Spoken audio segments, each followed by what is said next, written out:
Ce qui est amusant, c'est qu'on parlait des coproducteurs français. Une fois qu'ils sont montés dans l'histoire, on s'est dit, tiens, ils vont nous dire, tiens, il faut une équipe avec des Français, des acteurs français, etc. Pas du tout. Ce qui leur plaisait justement, c'était le côté belgo-belge dans l'histoire, dans l'aventure, dans les acteurs. Ça crée une sorte de côté un peu branque, si on peut dire, un peu décalé, un peu ovni, que eux adorent et que nous, en Belgique, on fait sans se rendre compte que c'est ovni. Nous, on fait un film à notre manière, bon, c'est décalé et voilà.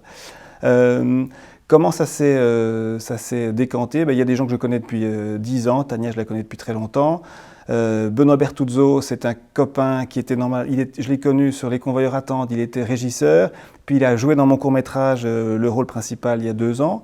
Je l'avais un peu dévoyé, il est caméraman normalement, et donc là il se retrouve dans cette aventure-ci. Laurent Capelluto et Jonathan Zakaï, a fortiori, j'admire leur talent depuis que je les vois au cinéma, donc depuis plus de 10 ans aussi.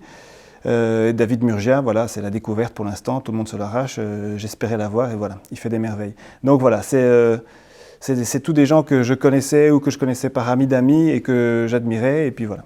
La chance a fait en sorte qu'ils sont montés dans l'aventure.